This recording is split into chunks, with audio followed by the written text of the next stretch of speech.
अस्सलाम वालेकुम, मेरा नाम राशिद है और आज मैं आपको बताऊंगा कि किस तरह से आप एक पिक्चर को इंसर्ट कर सकते हैं पावर पॉइंट में। ठीक है, पहला तरीकाकार, जब आप प्रेजेंटेशन फाइल को ओपन करेंगे तो यहाँ पे ये आपको पिक्चर नज़र आ रही है। ठीक है, तो यहाँ से सिंपल तो एक ये तरीकाकार है और मैं ये पिक्चर को इंसर्ट करवा सकता हूँ। ठीक है, दूसरा तरीकाकार है, मैं इंसर्ट में जाऊँगा पिक्चर पे और जो मेरी पिक्चर है उसको सिलेक्शन करके और उसकी मैं यहाँ पे सिलेक्शन कर लूँगा। ठीक है, उसके बाद अगर ऑनलाइन आपको कोई पिक्चर अच्छी लगती है उसको भी आप इंसर्ट करवा सकते हैं।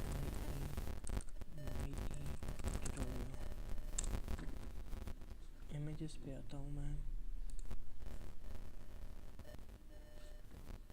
ठीक है, यहाँ पे ये इमेज है, इसको मैं यहाँ से करता हूँ कॉपी इमेज और यहाँ पे मैं आके कर देता हूँ कंट्रोल V। ठीक है, ये नहीं हुआ, दोबारा करना पड़ेगा मुझे। यहाँ से कॉपी इमेज और यहाँ पे मैं करता हूँ कंट्रोल V। ये नहीं हो रहा, क्यों नहीं हो रहा?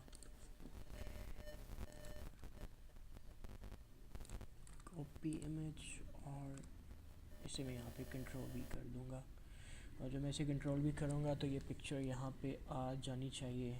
आ जा, तो ये पिक्चर यहाँ पे आ गई। ठीक है, और उसके बाद मैं इसे एडजस्ट कर लेता हूँ।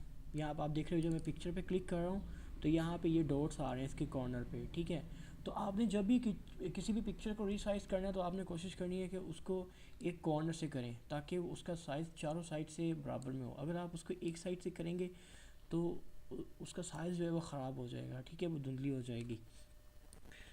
उसका सिंपल ये है कि मैं इस पर डबल क्लिक करता हूँ। ठीक है, डबल क्लिक करूँगा तो यहाँ पे मैं फॉर्मेटिंग में आ जाऊँगा। यहाँ पे डिफरेंट फॉर्मेट्स इसको दे सकता हूँ। ये आप देख रहे हैं कि इसकी फॉर्मेटिंग साथ साथ चेंज भी हो रही है। ठीक है, मैं इसे ये फॉर्मेट दे देता हूँ। ठीक है, उसके बाद यहाँ से इसका अगर बैकग्राउंड मैंने रिमूव करना है तो यहाँ से करूँगा। ठीक है, यहाँ पे इसको डिफरेंट कलर्स में दे सकता हूँ। ठीक है, इसकी ब्राइटनेस को चेंज कर सकता हूँ। ठीक है, यहाँ पे डिफरेंट कलर कर सकता हूँ इसे। ठीक है, ये आप देख रहे हैं डिफरेंट चीज़ें इसमें है। ठीक है, यहाँ से पिक्चर का रीसेट कर सकता हूँ, उसका साइज़ और ठीक है, पिक्चर ही चेंज कर सकता हूँ, ऑनलाइन कर सकता हूँ, यहाँ से यहाँ इंसर्ट करवा सकता हूँ। ठीक है, पिक्चर को कंप्रेस करवा सकता हूँ। ठीक है, उसका साइज़ चेंज कर सकता हूँ। तो ये तरीका कार है। ठीक है, जिससे आप एक पिक्चर को इंसर्ट करवा सकते हैं और इसकी फॉर्मेटिंग कर सकते हैं। आई होप कि आप लोगों को इस चीज़ की समझ आई होगी और दूसरे नंबर पे आपने मेरे चैनल को सब्सक्राइब करना है और नेक्स्ट हम इससे आगे बात करेंगे। शुक्रिया आपके टाइम का, थैंक यू।